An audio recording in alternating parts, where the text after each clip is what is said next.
Vamos refazer. Muito boa tarde, sejam muito bem-vindos. Deixa eu fazer só a foto de capa aqui do YouTube e a gente já começa a falar com vocês aí. Cadê? Vamos lá. Foi. Show de bola, transmitir ao vivo. Muito bom, estamos ao vivo no Instagram. Deixa eu só fixar os comentários aqui. Dor crônica. O que a ciência tem a nos dizer?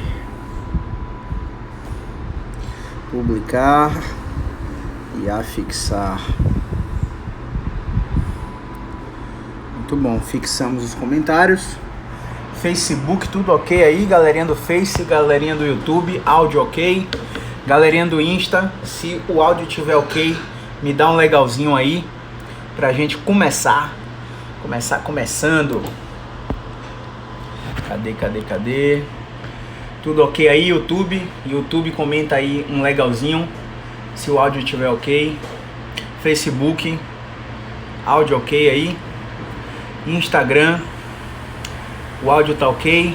Obrigado, Miriam. Muito bom, muito boa tarde, sejam muito bem-vindos a mais uma gravação do nosso podcast Physio Insight, um projeto onde eu respondo as perguntas dos pacientes, alunos e seguidores a respeito de dor musculoesquelética. Então a gente começou as gravações ao vivo na segunda passada, né, no dia 13 de abril. Então estamos chegando hoje ao 12º episódio desse podcast. Hoje a gente vai falar sobre dor crônica, o que a ciência tem a nos dizer a respeito desse tema. Estou aqui com o nosso mapa mental, estou com 3 páginas aqui de mapa mental, acho que é a maior aula de todas que a gente já falou. Mas antes de começar, como sempre, eu quero te dar 2 recadinhos. O primeiro recado é que se você é fisioterapeuta ou estudante, a gente está com um grupo no Telegram, onde a gente manda áudios quase que diários com o nosso raciocínio clínico em dor musculoesquelética, para fazer com que você chegue mais perto de se tornar um expert no tratamento da dor. Um outro recadinho é que em maio a gente vai fazer um workshop gratuito com 4 aulas, onde eu vou te dar o passo a passo para se tornar de fato um expert no tratamento da dor em apenas 4 meses. A gente vamos ter 4 aulas gratuitas aí mostrando esse passo a passo, e assim você pode conseguir uma remuneração mais adequada, fugir dos planos de saúde, viver de consultório e ser reconhecido no seu mercado como um expert no tratamento da dor, beleza? Então, para se inscrever é só clicar no link do nosso perfil e vai ter lá um botão escrito Workshop Fisioterapeuta Expert em Dor, ok? Então vamos lá, vamos começar. Começando, dor crônica. Quem não conhece alguém que tem dor crônica aí? Se você conhece alguém, comenta aí nos comentários que tem dor crônica e já clica nesse aviãozinho aqui da live, que é o aviãozinho do Instagram, e manda para quem tem dor crônica que você precisa, que precisa ouvir essas informações que eu vou propagar aqui na live. Ok, de onde é que vocês falam? Primeiro eu quero saber de onde é que vocês falam. Vocês falam de Salvador?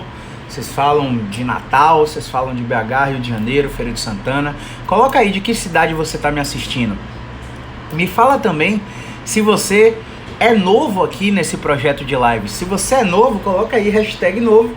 Se você é das antigas, já acompanha meu trabalho há um tempo, coloca aí hashtag raiz, para eu saber quem está entrando e quem é novo aí nos comentários. Eu quero também que você deixe a sua principal dúvida sobre dor crônica aqui nos comentários. Em algum momento dessa live, eu vou chamar você ao vivo para responder uma dúvida, se você tiver uma dúvida, né? Então vamos lá.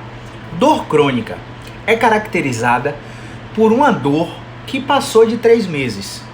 E aí quando a gente fala de dor crônica, galera, a gente precisa entender que a palavra crônica não está de forma nenhuma associada à dificuldade de tratamento, ok?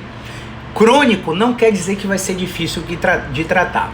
Crônico só quer dizer que você ultrapassou a barreira de 12 semanas sentindo dor, e aí entra aspectos que não são mais físicos.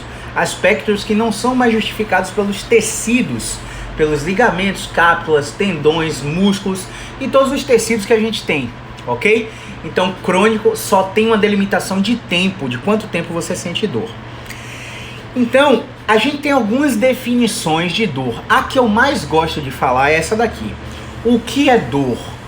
Dor é uma percepção desagradável, sensorial ou emocional associada à lesão real ou potencial. Ponto. Essa é a definição de dor. Como você pode ver, eu vou repetir isso aqui várias vezes para entrar por osmose, tá? Sensorial ou emocional, tá? Então você pode ter aí mecanismos de nocicepção, mecanismos neuropáticos ou mecanismos nociplásticos. Ainda tem uns 2 mecanismos aí, mas eu prefiro falar sobre esses 3 para ficar mais claro para você. Então, basicamente, eu preciso te dar um exemplo. Por exemplo, você chegou no fogão, tá lá cozinhando, e aí do nada você coloca a mão no fogo, sem querer. No momento que seu dedo encosta no fogo, eu tenho um reflexo de retirada, um reflexo neurológico protetor que você retira e imediatamente assopra, alisa o local. Só que naquele momento que você entrou em contato com o fogo, você ainda não sentiu dor. Um nervo que conduz uma informação, um nociceptor, mandou um estímulo nociceptivo para a medula, pelo trato córtico-espinhal lateral, até chegar lá no tálamo. E quando chegou no tálamo, o tálamo fez múltiplas interações com a área motora suplementar, com o córtex cingulado, com ínsula, e com a amígdala e com diversas estruturas do cérebro. Quando chegou lá no cérebro essa informação, automaticamente você teve um reflexo de retirada, e aí ao perceber se aquilo era ameaçante ou não, você sentiu dor. Então a dor não está nas respostas dos tecidos. O tecido, ele não é a resposta para perpetuar uma dor crônica. Porque quando a gente passa de 3 meses, os tecidos já se recuperaram, na maioria dos casos, em pacientes que não têm nenhuma síndrome, vamos dizer assim, nenhum problema orgânico, doença sistêmica. Pacientes saudáveis, em 3 meses, tecidos ósseos, ligamentares, pele, já foram revigorados. E a gente tem numa curva gráfica, à medida que o tecido se recupera, a dor vai diminuindo, ok? Só que existe algum mecanismo de alarme dentro do sistema nervoso central que faz com que você perpetue essa dor, e a gente vai conversar sobre esses aspectos aqui. Então a gente pode ter um fenômeno de nocicepção, como esse exemplo que a gente deu aqui, mandando uma informação para o cérebro, e ao mandar essa informação para o cérebro, ele reage se vai ter ameaça ou não, para entender se você vai sentir dor. A gente tem também dores neuropáticas. Por exemplo, você tem um paciente que é diabético, e aí a diabetes pode gerar uma retinopatia diabética, uma deficiência visual associada à diabetes. A diabetes também pode gerar uma dor fantasma, uma dor neuropática. Por exemplo, o paciente tem dor irradiada na perna, não responde com movimento, já tem alto fator biopsicossocial, ou tabagismo, alcooletilismo, o paciente tem depressão, tem ansiedade, e aquela dor não responde a movimento, e ela é classificada como uma dor neuropática, tá? E você tem fenômenos nociplásticos, que pode haver nocicepção, lesão no sistema nervoso periférico, mas existe uma adaptação no córtex. Ou seja, pacientes que têm mais tempo de dor, eles são suscetíveis a ter hipertrofia de amígdala, atrofia de córtex somatosensorial, atrofia de área motora, atrofia de córtex central, que é responsável pelo julgamento e decisões que a gente toma. Então, todas essas áreas cerebrais, elas diminuem quando colocadas em ressonância magnética funcional para pacientes que têm dor há mais que 3 meses. Então a gente precisa entender todos esses processos para diferenciar se a dor que está sendo provocada pelo paciente, a dor que o paciente está sentindo, está sendo provocada por um fenômeno nociceptivo, por um fenômeno neuropático ou por um fenômeno nociplástico, ok? Primeiro eu tenho que falar para vocês o seguinte: dor é sintoma, dor não é causa de problema. Dor é um sistema de alarme. São 72 quilômetros de cabeamento de nervos que tem no sistema nervoso, mandando informações a todo momento da periferia para o sistema nervoso central, a todo momento, Tá? 72 km de capeamento em mais de 400 nervos, mandando informações 24 horas por dia, a depender das circunstâncias que a gente tá vivendo, beleza? A gente tem autores aí como Lewis Gifford, como Lorimer Moseley, como Adrian Lowe, como Emílio Puentedura, que são, como o David Butler, e a gente tem literaturas como o Therapeutic Neuroscience Education, e a gente tem o Explain Pain, que visam educar terapeutas para educarem pacientes com base em neurociência da dor. E a gente vai falar mais um pouquinho sobre isso. Quando o paciente tem dor crônica, que é dor há mais de 3 meses, o paciente ele não quer saber de anatomia. Se eu pegar aqui para você, olha só. Se eu pegar o Arnold para você, você tem dor crônica cervical, dor crônica lombar. Vamos dar esse exemplo aqui. Aí você tem aqui, galera, o babalu. O babalu é esse negocinho vermelho que tá aqui na vértebra, que tá simulando uma hérnia de disco, que tá extrusa. É como se esse disco tivesse comprimido, desidratado e com lesões e rupturas de anel, e o conteúdo de dentro do disco tá extravasando. Só que esse modelo de babalu é muito fraco para explicar dor, porque existem pacientes que não têm dor nenhuma e apresentam o babalu, vamos dizer assim. Então, o paciente, ele não quer mais saber disso. Por que ele não quer mais saber disso? Porque ele joga no Google e ele encontra a coluna é formada por uma vértebra, por um disco. A coluna tem vários nervos que vão para a perna, que vão para a pelve. Você pode ter hérnia de disco, que é um problema que atinge 3% da população e pode ser facilmente operada, e que, se não for operada, pode levar à morte. Se o paciente chegar no Google, o paciente vai encontrar diversas informações como essa, e isso pode gerar uma catastrofização no paciente. Então o paciente ele não quer mais saber de anatomia. O que a gente tem que fazer é confrontar ideias do modelo biomédico com ideias do modelo biopsicossocial.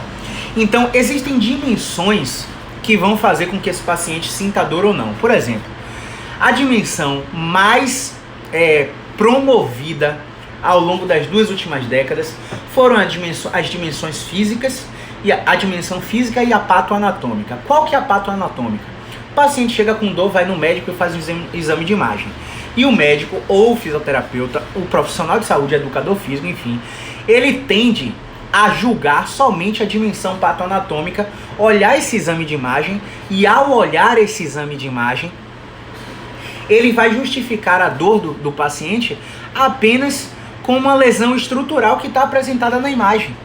Só que a gente vê que ao longo dos últimos 20 anos, as pessoas com dor, elas vivem com mais incapacidade do que há 20 anos atrás. Então é o contrário de um paciente que tem diabetes, hipertensão, é o contrário de um paciente que tem HIV. A tecnologia nas últimas 2 décadas só aumentou. E esses pacientes com distúrbios respiratórios, circulatórios, hormonais, retrovirais, esses pacientes estão vivendo melhor, com menos incapacidade. Mas quando a gente fala de dor, o gasto de 2018, segundo dados da American Physical Therapy Association nos Estados Unidos, foram de 638 bilhões com dor crônica.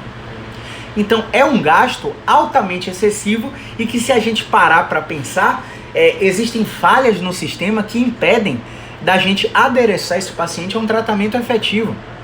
Então, voltando, quando você vai falar sobre dor com o paciente, você precisa entender que existem crenças que ou ajudam ou atrapalham os pacientes. E como eu estava falando desse panorama da tecnologia, a tecnologia avançou e o paciente está vivendo com mais incapacidade quando a gente está falando de dor crônica. Então, o normal seria a tecnologia avançar e o cara ter menos incapacidade. Tecnologia avançar e o cara ter menos incapacidade. E está acontecendo outra coisa. A tecnologia está avançando e o cara está tendo mais incapacidade. Então, alguém está errando aí nesse caminho do tratamento da dor crônica. Alguém está errando. Nisso, a gente precisa raciocinar onde está a falha do sistema. O paciente, ele precisa entender sobre dor. Para isso, a gente precisa analisar na anamnese toda a história do paciente.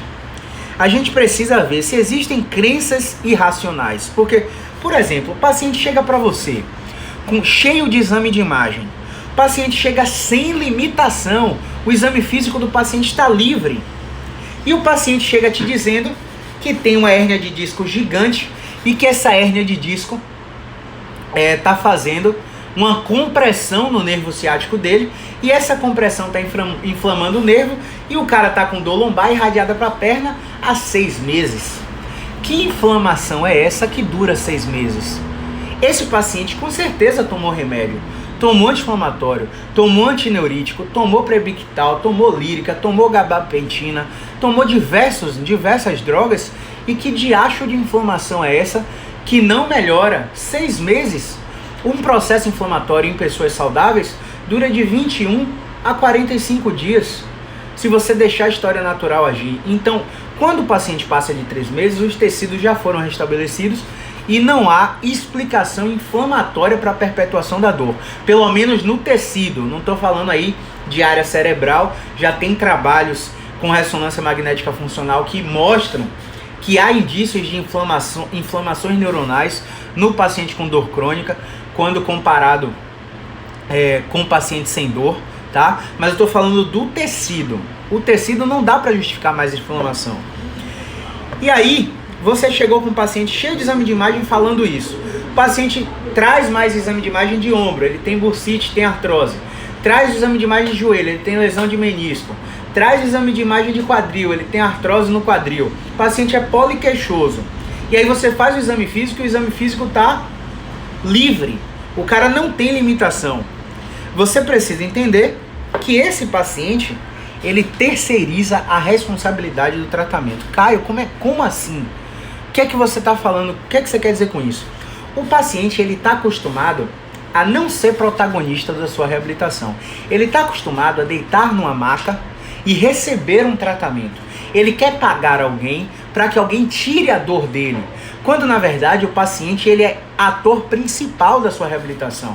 E nós, profissionais de saúde, somos apenas guias, consultores, para dizer o que é que ele tem que fazer para melhorar. E aí, voltando para aquela esfera das dimensões, eu dei o exemplo agora da dimensão patoanatômica, aí o paciente, ele vai no fisioterapeuta. No que ele vai no fisioterapeuta, o que é que acontece? O fisioterapeuta analisa a dimensão física, até porque algumas cargas horárias de faculdade não ensinam exame de imagem para graduandos em fisioterapia, e se ensinam em carga horária insuficiente, e o fisioterapeuta sai da faculdade sem saber analisar exame de imagem. Mas os que sabem procuram não ligar tanto para a imagem, só que ligam para a dimensão física. A dimensão física, ele vai dizer o que para o paciente? Ele vai dizer o seguinte: você está com dor porque está com o ombro mais alto que o outro. Você está com dor porque sua postura está errada. Você está com dor porque você está com fraqueza de core, de abdominais. Você está com dor porque está com fraqueza de glúteo. Você está com dor porque você está com a perna mais curta que a outra. Você está com dor porque postura, glúteo, core. Você está com dor porque você está com a musculatura encurtada, né? Que mais? Você está com dor porque está com a coluna fora do lugar, deixou aqui colocar.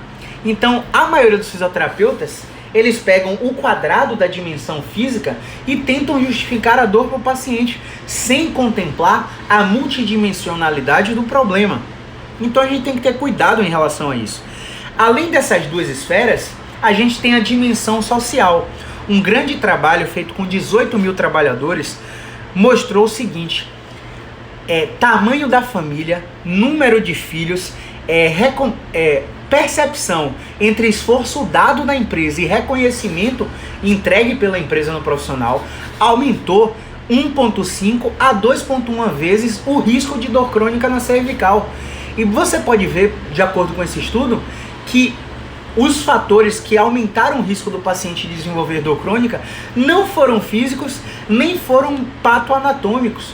Então você pode buscar aí, eu sei que a galera vai me perguntar do artigo depois, eu recebo uma chuva de direct perguntando sobre os artigos que eu falo aqui, mas você pode jogar aí no Google agora, The Burden of Neck Pain, Burden of Neck Pain. Joga no Google que você vai achar um trabalho falando isso, sobre a multidimensionalidade da dor crônica no caso da cervical. Você pode jogar no Google também The Lancet Low Back Pain ou The Prognosis of Chronic Low Back Pain, que são trabalhos que mostram como é que é a história natural dessas doenças, quais que são os fatores de risco para essas doenças, para a dor ficar crônica. Então, a gente não pode deixar o paciente terceirizar essa responsabilidade. A gente também não pode deixar o fator cognitivo e emocional. Eu falei aqui sobre o fator social, tamanho da família, trabalho, esforço dado versus recompensa fornecida. A gente não pode deixar de falar também, deixa eu pegar minha pesca aqui, de fatores psicológicos. Tem um estudo gigantesco no condado da Noruega com 60 mil pessoas. Aplicaram a escala 10, que é uma escala de depressão e ansiedade nessas pessoas. E perceberam que dos pacientes com ansiedade e depressão, 40% tinham cefaleia, dor na cabeça, dor de cabeça. 55% tinham dor cervical e dor no ombro.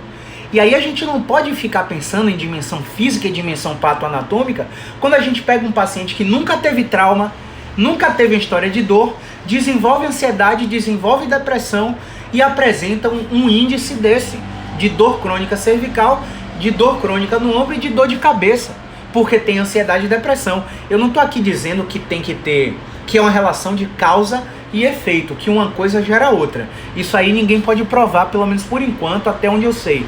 Porém, existe uma relação de associação, de um evento estar ocorrendo ao mesmo tempo que outro evento.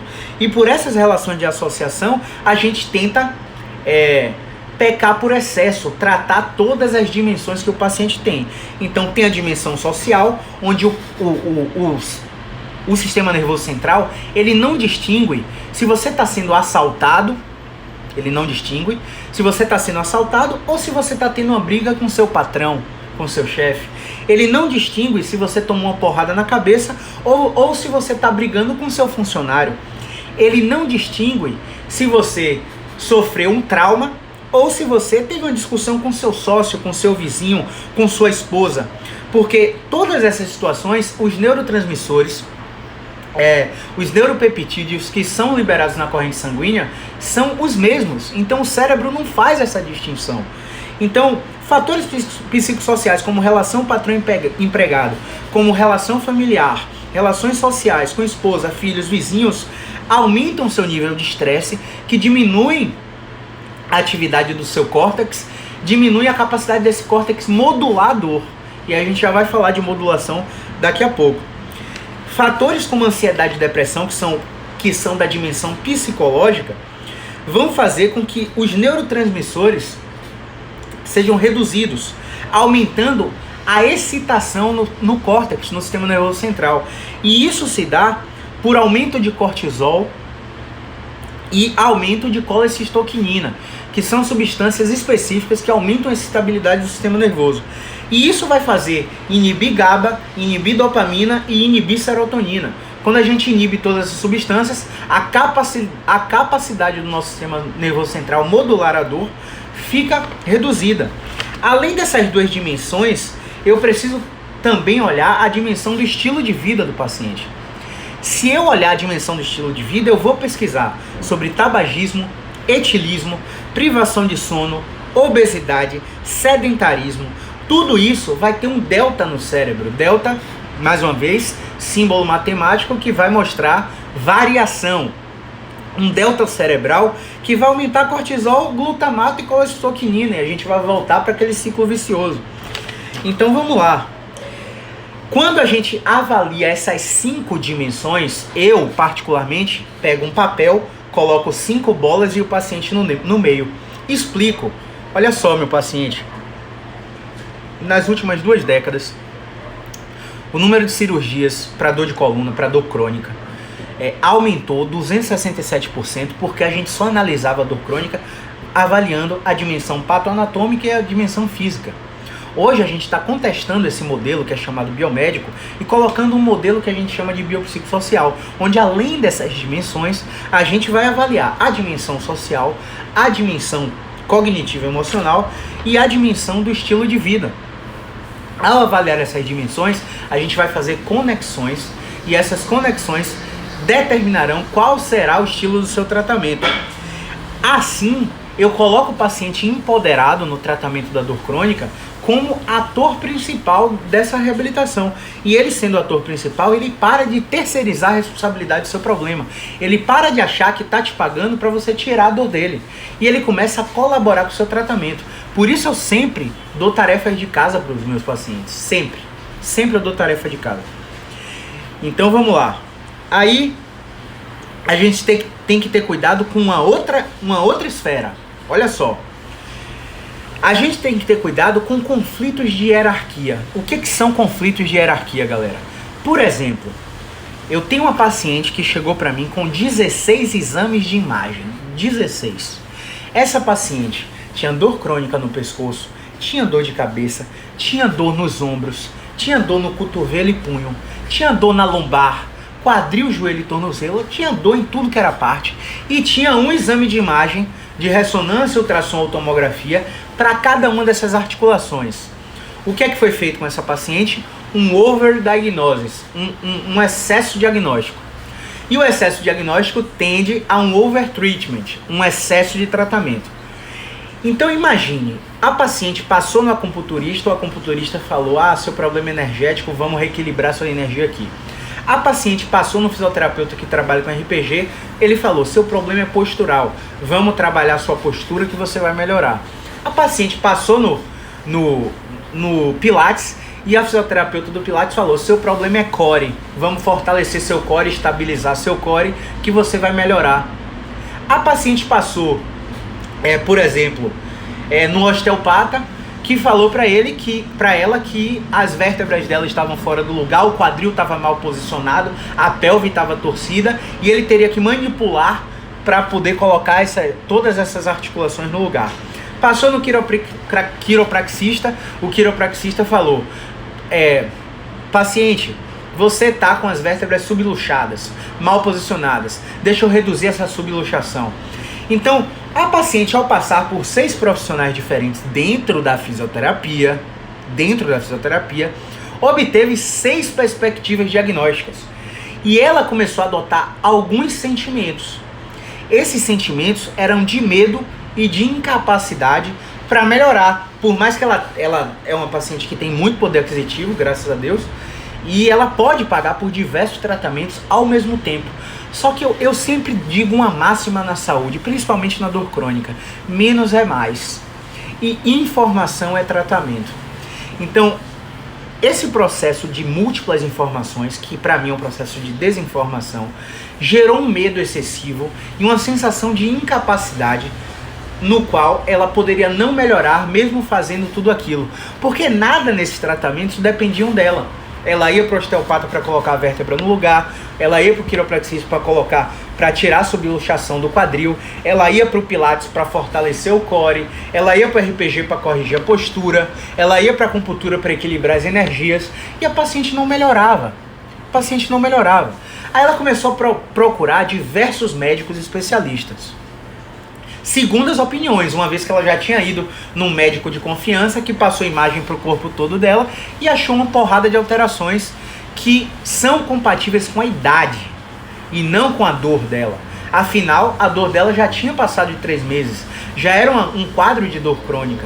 Então a gente precisa entender que nesse perfil de paciente, a gente tem que ter responsabilidade sobre a nossa fala, porque o que a gente fala importa. A informação que você vai passar para ela ou vai melhorá-la ou vai piorar o quadro dela. Então a gente precisa de muita educação em dor, educação com base em neurociência. E aí, nesse caso dessa paciente, eu comecei a deixar os exames de imagem de canto e comecei a conversar com ela sobre o que, na linha do tempo, o que estava acontecendo na vida dela quando ela começou a ter o primeiro episódio de dor, quantas crises ela já teve de dor. E ela começou a entender que os momentos que a dor dela começava a aumentar eram momentos de altos conflitos na vida dela. Foram momentos que ela se separou, foram momentos que ela entrou em partilha de bens com familiares, foram momentos que um ente querido dela faleceu, foram momentos que ela se estressou com o filho ou se estressou na empresa. Então o paciente começa a correlacionar começa a correlacionar o aumento da intensidade da dor com as percepções subjetivas de conflitos na vida dela. Como eu falei, eu ensino o paciente a analisar todas as dimensões na vida dela: estilo de vida, cognição, emoção, social, físico, patoanatômico, biológico. No caso, a gente começa a mostrar isso para o paciente. E aí eu falei para ela que eu precisava movimentar ela. Perceba, existe uma diferença entre você dizer para o paciente: vamos fazer exercício, vamos fazer fortalecimento, e você falar para o paciente que precisa movimentá-la. O movimento vai dar uma percepção subjetiva para ela do que você vai fazer. O exercício, o fortalecimento, vai dar uma percepção de esforço. E geralmente esse paciente tem uma crença totalmente equivocada que o exercício vai aumentar a dor, porque ela vai forçar um segmento. Então a gente tem que ter cautela com o que a gente fala. Olha, Dona Maria, vamos chamar ela de Dona Maria. Olha, Dona Maria, eu preciso movimentar a senhora, porque o movimento vai liberar uma série de substâncias nervosas na sua corrente sanguínea, no seu sistema nervoso central. Por exemplo, a área motora suplementar vai passar a controlar o tálamo, e o tálamo vai ter uma capacidade de, por exemplo, você tá com uma chama subindo aqui, o fogo subindo, e o tálamo vai fazer o seguinte: vai abrir a torneira para a água combater esse fogo. Essa abertura da torneira vai ser a neuromodulação. E aí eu preciso te movimentar, não para te fortalecer, não para te colocar no lugar, não para estabilizar, porque você não está instável, você tem força, você não perdeu sensibilidade, você não alterou reflexo, você não tem infecção junto com a dor, você não tem febre junto com a dor, não houve trauma, não há risco de fratura pela sua idade. Então você não tem sinais de gravidade no seu problema, apesar do seu problema ter muito tempo, ter longa data e aparentar ser altamente incapacitante. Como você não tem esses sinais, eu preciso te movimentar para estimular seu cérebro a descarregar todas essas substâncias no sistema nervoso central e na corrente sanguínea. E a proposta de movimentação era simples, em direções específicas. Afinal, como eu falei para você, a paciente tinha dor no pescoço, ombro, cotovelo e punho, tinha dor na lombar, quadril, joelho e tornozelo, e tinha dor de cabeça. Mas na minha avaliação, eu percebi que essa paciente só tinha dois problemas. Quais eram esses problemas? Ela tinha muita rigidez no pescoço, muito bloqueio de movimento no pescoço, e ela tinha muita rigidez e restrições de movimento na lombar. Como o pescoço manda nervos para ombro, cotovelo e punho, e como a lombar manda nervos para quadril, joelho e tornozelo, ela tinha dor em todas as articulações. Como o pescoço também manda nervos para a cabeça, ela também tinha dor de cabeça. Então a gente partiu de um pressuposto que o pescoço estava gerando todo o dolorimento do membro superior e a dor de cabeça, e partimos de um pressuposto que a lombar estava gerando toda a dor de quadril, toda a dor de joelho e toda a de tornozelo. Mas olha só, dor por dor, o paciente se automedica. Ele vai para emergência, toma diprospan, toma tramadol, toma uma porrada de injeção, vai com remédio para casa, compra arcóxia, compra ibuprofeno, mete dipirona 3 vezes no dia. O paciente fica de boa, porque ele está controlando a dor com remédio. Só que você precisa ir na raiz do problema. E qual que é a raiz? É o grande problema do paciente. Qual que é o grande problema do paciente? Essa paciente, por exemplo, não conseguia brincar com o filho e não conseguia ter uma atividade sexual prazerosa. Esses dois, brincar com o filho e atividade sexual, eram o problema por trás da busca dela pelo meu serviço. E quando a gente identificou isso e começou a tratar pescoço e lombar, ela foi percebendo, a gente fez 6 atendimentos com essa paciente. Ela foi percebendo que à medida que eu movimentava ela melhorava. Era uma paciente que tinha muito medo de impacto, porque todos os médicos, todos os fisioterapeutas falaram para ela sair da musculação, falaram para ela parar de correr, porque essas atividades aumentariam o impacto nas articulações. E ela tende a enxergar impacto como coisa ruim. E aí eu comecei a abrir para ela aqui um artigo da Nature, Scientific Reports. Abri o artigo aqui no computador para ela, mostrei o artigo, e o artigo mostrava o seguinte: pessoas com dor na coluna que faziam caminhada rápida ou corrida lenta fortaleciam os discos intervertebrais, melhoravam a capacidade elástica dos discos, aumentavam a calcificação, a densidade mineral óssea. Então eu falei, olha só, Dona Maria, esse estudo aqui, que foi publicado na Nature em 2018, muito recente, está mostrando que se você fizer caminhada rápida e corrida lenta, sua coluna vai melhorar. E sua coluna melhorando, seu membro inferior vai melhorar, seus braços vão melhorar também. Então parece que, apesar de todos esses profissionais terem te dito que impacto era ruim para você, parece que impacto é bom. Caio, que loucura é essa que você está me falando? Não acredito nesse estudo não. Tudo bem, você não precisa acreditar em mim, você não precisa também acreditar em todos esses profissionais que você foi. Você precisa só testar o que eu estou falando. E eu comecei a botar um exercício que a gente chama de exposição gradativa. Eu comecei a colocar a paciente sentada para levantar. Senta e levanta. Ela fez umas 30 repetições de sentar e levantar. Percebeu que no início doía tudo. Doía coluna, quadril, joelho, tornozelo. E ela ficava muito irritada. E aí eu comecei a mostrar para ela o seguinte. Quando a gente tem dor, vou tirar o óculos aqui para vocês perceberem melhor. A gente tende a contrair toda a musculatura da face. A gente tende a aumentar a oclusão temporomandibular. Porque pense bem, quando você está fazendo força, fazendo uma rosca direta, fazendo supino, fazendo uma barra, você aumenta a oclusão, você aumenta a ativação de musculatura da face, você franze a testa e você muda a sua mímica facial. Aí eu falei pra ela, olha, vamos tentar desassociar o movimento que você está fazendo das contrações musculares que você está fazendo. Como assim? Vamos lá. Você pode fazer o movimento sentindo a dor, mas sem mudar sua mímica facial. Olha pro espelho e eu quero você olhando pro espelho como se você tivesse aplicado o Botox. Aí eu entrei no mundo dela, porque ela é uma paciente muito vaidosa, vive nesses tratamentos estéticos para ficar bonita, rejuvenescida. Entrei no mundo dela. Quando eu entrei no mundo dela e falei do Botox, ela começou a fazer o exercício sem contrair a face, sem aumentar a oclusão, sem franzir a testa. E aí eu falei, olha, você tem como sentir a sua dor e não manifestá-la fisicamente.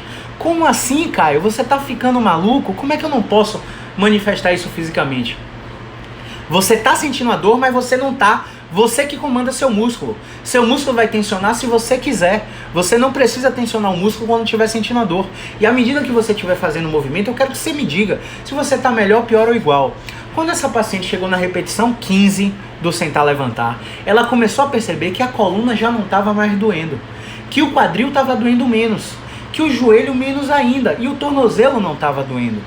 E ela percebeu que à medida que ela ia se expondo gradativamente à atividade que eu propus, ela ia sentindo cada vez menos dor. E isso é muito interessante porque isso acaba quebrando o medo do paciente. E ao quebrar o medo, o paciente tende a se expor mais. Caio, você tem mais alguma coisa para fazer comigo? Eu falei, tenho. A sessão não acabou. Você tá cansada? Falei, tô muito cansada. Tô 3 meses sem fazer atividade física porque me proibiram. Será que eu posso voltar? Aí você já viu. É a primeira consulta da paciente. Ela já tá querendo voltar pra academia. Será que tem algum grau de ansiedade ali? E eu apliquei a escala de depressão e ansiedade nessa paciente e ela teve pontuações altas, indicando que ela tem algum grau de ansiedade ou depressão. E aí eu comecei a falar com ela, olha, a gente fez o sentar-levantar, agora a gente vai repetir esse movimento, só que sem a cadeira. Você vai lá embaixo como se fosse sentar de cócoras, não senta e volta. Ela começou a fazer e aí percebeu que quanto mais ela descia, mais fácil ficava. Só que olha só como isso é contraintuitivo. Ela veio de uma academia e de um médico que proibiram ela de fazer a musculação e especificamente nessa academia, o instrutor falou pra ela, olha, não desce muito não no agachamento, porque quanto mais você descer no agachamento, pior. Você vai ter mais carga na coluna, mais carga no quadril, mais carga no joelho, seu joelho vai piorar. Aí eu falei, ora bolas, será que vai piorar? O corpo humano ele não tem regra. O corpo humano tem o que ele aceita e o que ele não aceita para aquele momento. Então a luz pode ser sinal de trânsito vermelho, amarelo ou verde. Se for vermelho a gente para, se for amarelo a gente continua com atenção, se for verde a gente prossegue. Ele te falou isso? Você chegou a testar, experimentar a piora da dor? Ela falou não, fiquei com medo. Porque o medo é um sentimento que gera um pensamento automático. Olha, eu tenho medo, logo não vou me agachar, porque se eu me agachar, eu pioro a minha lesão. Se eu piorar a minha lesão, eu pioro a minha dor. Mal sabendo ela que tamanho de lesão e intensidade da dor não estão associados. Existem pacientes com hérnias gigantescas na coluna, com artroses severas no quadril e não sentem dor no quadril e coluna. Existem pacientes com diversas lesões meniscais e ligamentares em joelho e nunca sentiram dor no joelho. Tem pacientes que têm hérnias grandes e dores mínimas. Tem pacientes que têm ataulamentos mínimos e dores severas altamente incapacitantes. Então, a relação entre estado do tecido e intensidade da dor, ela não é diretamente proporcional. Entende? E aí eu falei pra ela, então vamos experimentar. Vamos tentar enfrentar esse medo e experimentar. Faz a cócoras pra ver. Quando ela chegou lá embaixo, ela começou a perceber que lá embaixo doía. Aí eu falei, volta e desce de novo. Ela começou a repetir, fez cerca de 15 repetições, e quando chegou na 7ª, ela começou a perceber que lá embaixo não estava doendo tanto. Eu falei, ora, parece que a pressão na coluna e no joelho lá embaixo é menor. Porque, veja bem, aí eu abri um artigo aqui de Rafael Scamillar, onde ele avalia os picos de torque de pressão na articulação do joelho em diversas angulações do agachamento. Abri o artigo para ela, mostrei a análise, claro, não esperava que ela entendesse nada disso, mas o artigo me respaldava no que eu queria falar para ela. E eu queria falar para ela o seguinte, veja bem, esse autor testou indivíduos saudáveis fazendo agachamento e percebeu que quando ele agachava e chegava a 90 graus, ele tinha um máximo de pressão no joelho. E quando ele passava de 90 graus, a pressão no joelho diminuía progressivamente. Porque ao descer além de 90 graus, a musculatura começava a compartilhar a sobrecarga entre quadril, coluna e joelho. Ou seja, se você consegue ir até 90 graus, por que você não consegue ir até cócoras? Já que de 90 para cócoras é muito mais fácil e tem muito mais pressão. E se sua dor for feita por pressão femoropatelar, por impacto femoroacetabular, por compressão de disco de nervo ciático, sua dor vai ter que aumentar lá embaixo. E por que lá embaixo sua dor não está aumentando?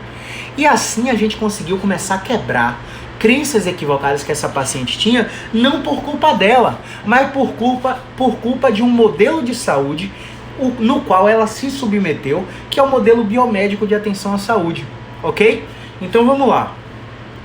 E aí a gente começou a trabalhar a exposição gradativa, ela começou a fazer cócoras, e aí eu fui para a matadora. Isso foi lá para a 5ª, para a 6ª sessão. A matadora foi a seguinte, você vai pular no trampolim. Aí eu coloquei o trampolim e pedi para ela pular. Ela começou a pular, fazer o jumping dela. Agora você vai pular agachando. Ela começou a pular agachando, totalmente segura, até porque ela estava no trampolim, resistência elástica. Para ela o trampolim tirava o impacto da articulação. E aí depois do trampolim, na última sessão, eu botei ela no chão. Começa a pular, vai, pula e agacha. Mas no chão, Caio?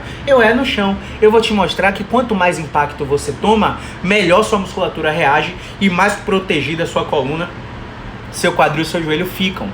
E ela começou a se expor aos saltos e à aterrissagem. Depois eu comecei a botar para ela saltar com uma perna só e agachar com uma perna só. E ela começou a perceber que o impacto que muitos... o famigerado impacto que muitos falavam para ela que seria ruim, não era tão ruim assim. Então, tem uma frase de Voltaire que eu gosto muito de falar para vocês, que é: a medicina, e aí não restrito à classe médica, mas a medicina, a área de saúde como um todo, ela tem a responsabilidade de entreter o paciente enquanto a mãe natureza faz a sua função. Sabe por quê? Nada que eu fiz com essa paciente pegou o tecido dela inflamado e desinflamou. Nada do que eu fiz com essa paciente pegou o tecido dela fora do lugar e colocou no lugar. Nada que eu fiz com essa paciente tirou o encurtamento dela ou tirou um ombro que estava mais alto que o outro. Nada que eu fiz com ela trabalhou a postura, o core, o glúteo, a fraqueza, trabalhou a hérnia, a artrose, a tendinopatia. Nada do que eu fiz trabalhou isso. O que eu fiz foi apenas quebrar o medo com terapia cognitivo-funcional, através de toda essa conversa que eu acabei de ter aqui com vocês, e ela começou a se expor gradativamente a movimentos simples, mudando crenças de que impacto, carga e atividade iriam aumentar a dor dela. Essa paciente está de alta, essa paciente tem 6 tarefas de casa, tem um movimento para cada sessão e todos os dias ela tem a função de fazer pelo menos uma vez no dia a tarefa de casa, porque agora ela está na fase de prevenção da recorrência. E essa paciente agora não tem nenhuma dor. Então a dor crônica de mais de 3 meses foi resolvida em 6 semanas com o movimento, com muita educação, com muita conversa. Eu mal toquei nessa paciente, eu apenas orientei. O fisioterapeuta tem que estar ligado para isso, para exposição gradativa. Essa explicação toda que eu te dei aqui agora foi para te mostrar como eu, Caio Ferreira, lido com conflitos de hierarquia. Porque, por exemplo, no primeiro atendimento, essa paciente falou o seguinte para mim: há vários médicos renomados que eu fui no Albert Einstein, em São Paulo. Eu fui no melhor ortopedista que São Paulo tem. Eu vim aqui em vários ortopedistas aqui em Salvador. Todos eles me disseram que minha dor era ciática, era por causa da hérnia, que irradiava para todo o meu membro inferior. Todos eles falaram que eu tenho artrose e degeneração no pescoço e isso provocava dor em todo o meu membro superior. Todos eles falaram que o meu problema era enxaqueca. Quem é esse fisioterapeuta que está aqui me dizendo que não é esse o meu problema, que eu tenho que movimentar? Veja como o paciente fica louco diante dessas informações. O paciente, ele não sabe o que fazer, porque cada profissional fala uma coisa para ele. E aí é por isso que eu brinco e eu falo: olha, você não precisa acreditar em mim não. Você só precisa testar o que eu tô te falando. Se funcionar, você fica comigo. Se não funcionar, você segue com seus médicos boladões, segue com o seu educador físico, que é boladão lá. A gente brinca dessa maneira que a gente sabe que nem nós mesmos sabemos como a paciente vai responder. O que a gente faz é uma sucessão de tentativas e erros, minimizando a incerteza. De acordo com a ciência, eu reduzo a minha chance de errar, dando intervenções específicas para o grupo dessa paciente.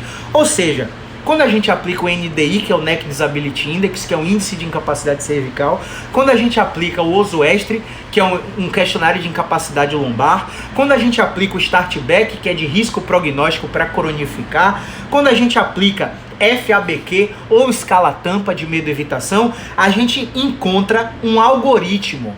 E nesse algoritmo a gente faz o exame físico do paciente. Aí o exame físico dela não tinha incapacidade, tinha liberdade total de movimento, mas tinha rigidez. E todo esse risco de cronificação era alto, baseado em crenças de medo e evitação que ela tinha, que foram reforçadas por informações que a gente chama de nocebentas, de profissionais da saúde que ela passou antes de chegar até mim. Então, no algoritmo de avaliação dela, eu já sabia qual a classificação dessa paciente: síndrome de dor crônica. Ela não tinha obstrução de movimento, ela não tinha restrição de movimento, ela não tinha desarranjo, ela não tinha disfunção, ela não tinha uma articulação comprometida, ela não tinha uma síndrome inflamatória, ela não apresentava sinais de doença grave, mas ela apresentava uma síndrome de dor crônica. E esse quadro serve para explicar todos.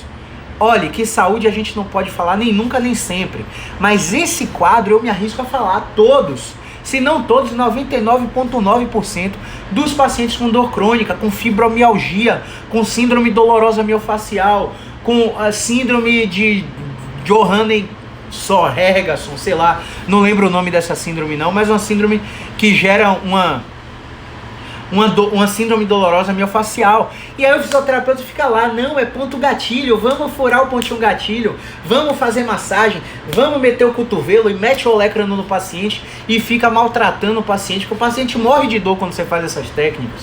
Então o paciente, ele não paga você para você aumentar a dor dele. O paciente paga você para você entender o problema dele. E ao entender o problema dele, prescrever o movimento certo, a estratégia certa, a intervenção certa. Então, quando o paciente vem com esses conflitos de hierarquia, quem é esse fisioterapeuta que está me falando isso? Talvez não seja a hora de você propor a intervenção para ele. Talvez seja a hora de você propor uma relação de empatia, usar espelhamento, usar escutativa, que são técnicas específicas na abordagem, parar de usar jaleco na frente do paciente. O paciente te vê como platônico, como inalcançável, é intuitivo, é subconsciente. Tira a mesa, tira a barreira da mesa de frente frente ao paciente, bota seu consultório num sofá como se fosse sua casa, pede para ele sentar do seu lado, olha nos olhos dele, e o espelhamento não é para se o paciente estiver te contando uma coisa triste da vida dele e você chorar junto com ele, mas as suas feições precisam acompanhar os sentimentos que aquele paciente está sentindo durante a explicação da história dele. Fazendo espelhamento, fazendo escutativa, aplicando terapia cognitivo funcional, aplicando educação em neurociência da dor, você mata em 2, 3 sessões todo o medo e toda a crença de evitação para movimento que esse paciente tem. E quando você quebra isso, você pede para o paciente plantar a bananeira que ele planta. Você pede para o paciente saltar de 2 caixas de crossfit que ele salta. Porque ele já acredita em você que o impacto não é ruim para ele. O impacto vai remodelar osso, vai remodelar disco, vai fortalecer disco. Todas aquelas fibras espirais vão começar a ter mais colágeno, a ter mais elastina, a ter mais fibronectina. Então, a gente precisa conscientizar com base em ciência séria que isso funciona. Então, para falar com vocês com mais propriedade, eu trago dados aqui de um estudo com ressonância magnética funcional. Exemplo, quando a gente compara pacientes com dor crônica com pacientes sem dor, você vai ver que na ressonância magnética funcional, o comportamento do córtex está completamente alterado. Ou seja, o paciente, ao ser pedido uma tarefa, abaixa para pegar uma caneta. Esse paciente com dor crônica, ele abaixa com superatividade muscular. Então, por exemplo, o sistema digestivo, ele pode aumentar o seu funcionamento e te gerar uma diarreia, ou diminuir o seu funcionamento e gerar uma constipação, beleza? A mesma coisa a musculatura. Quando você está com dor crônica, ele pode aumentar a atividade e te aumentar muito a tensão, ou ele pode diminuir a atividade e te proporcionar instabilidades articulares. Tá? Então a gente não sabe quem vem primeiro, se vem o ovo ou a galinha. Mas a ressonância magnética funcional em pacientes com dor crônica mostram área motora suplementar, área motora primária, córtex cingulado, todos alterados comparando com pacientes sem dor. Então vamos lá. Então, pessoal, independente de qual seja a fonte da dor do seu paciente, dor é real. Dor é sempre real. Nunca o paciente pode sair do seu consultório achando que Caio, você me falou que minha dor é emocional. Vá pra banana, não vou fazer meu tratamento com você não. Você falou que eu preciso de um psicólogo. Não, o paciente não pode sair com essa ideia. O paciente precisa entender neurofisiologia da dor. E você tem que simplificar isso para ele. Quando você simplifica isso para ele, ele começa a perceber que sim, ele tem uma dor real, mas que fatores emocionais estão afetando o problema dele. Toda vez que ele se estressa com o marido, que ele briga na empresa, que ele discute com o funcionário, com o chefe, com colegas de trabalho, se ele tem sensação de perseguição no ambiente de trabalho, se ele tem muitos filhos, se ele tem preocupação excessiva, tudo isso faz com que a dor dele aumente. E aí o paciente que não encontrou um profissional habilitado para adereçar o tratamento dele, acaba cruzando a linha de 12 semanas e ficando crônico. Então toda dor é real, independente de ter lesão ou não. E lembra da definição que eu falei aqui no início da live? Vocês lembram? A definição foi lesão real potencial e sensorial ou emocional. O paciente pode ter dor na ausência de lesão. Exemplo, eu sempre falo isso aqui.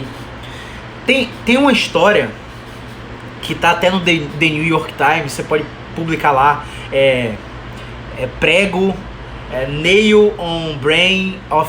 Enfim, você procura lá, prego no cérebro de homem, The New York Times, no Google, que ele vai jogar pra matéria. Teve um homem lá nos Estados Unidos, que ele tem aquelas pistolas de prego, e ele fica marceneiro, ele começa a pregar vários cômodos, e aí a pistola de prego começou a não sair. E aí ele começou a testar, a pistola disparou, ele não sentiu nada, seguiu a vida dele. 3 semanas depois ele começou a ter algumas convulsões. As convulsões começaram a intensificar e ele foi levado ao hospital. No hospital fizeram ressonância magnética, deixa eu acender a luz aqui, galera. No hospital fizeram ressonância magnética nele e encontraram o prego no cérebro dele. E ele não estava sentindo dor. O tecido cerebral, ele não tem nociceptor, ele não tem nervo de dor. Por isso que muitos neurocirurgiões fazem neurocirurgia aberta, com músicos tocando violino, acordados, sem anestesia, para ver se a função cerebral está sendo afetada. Então, o cérebro é o grande maestro que vai dizer se o paciente vai sentir dor ou não vai sentir dor. Eu gosto de fazer uma comparação, por exemplo, você está indo, passeando com sua namorada e você pisa num prego.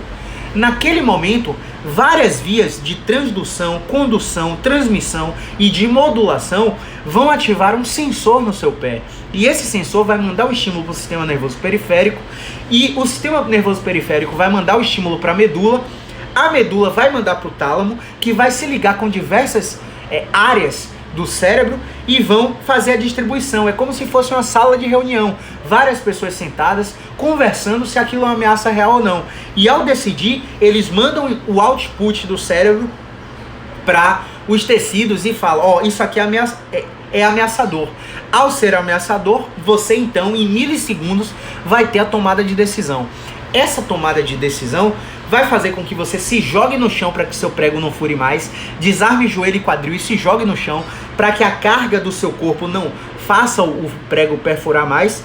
Ou imagine o segundo cenário, eu tenho essa mesma pisada no prego com todo esse mecanismo neurofisiológico, mas um pitbull aparece correndo atrás de mim. Na sala de reunião entre tálamo, área motora suplementar, sistema límbico, sistema cultural de crenças, amígdala. Na sala de reunião, o cérebro vai decidir, não, a minha ameaça real é a ameaça à vida. Tem um pitbull correndo atrás de mim. Você acha que esse prego ia impedir essa pessoa de correr? Ia impedir essa pessoa de subir num galho de árvore? Ia impedir essa pessoa de brigar que está com o pitbull? Claro que não, porque o cérebro decide qual é a prioridade naquele momento. Depois que a prioridade passa, aí ele vai urrar de dor. Mas o tempo todo é o cérebro que decide.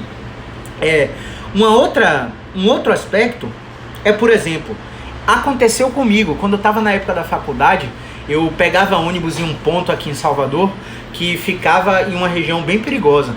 E aí 3 caras saíram, atravessaram a rua e eu estava sozinho no ponto com a mochila, com notebook e 3 livros da biblioteca na mochila. Eu olhei para trás, os caras estavam muito longe de mim, eu fiquei tranquilo. Aí eu olhei para frente. 10 segundos depois, quando eu olhei, os caras estavam na sinaleira. Eles viram que eu olhei e aí na sinaleira eles ficaram lá parados. Galera que tá aí, não se preocupa se a live acabar, porque eu vou entrar novamente para continuar essa conversa com vocês. A gente tem aí mais uns 10 minutinhos antes de terminar, tá? Então eu vou sair aqui agora e vou continuar aqui no Instagram já, rapidinho. Coisa de 2 minutos.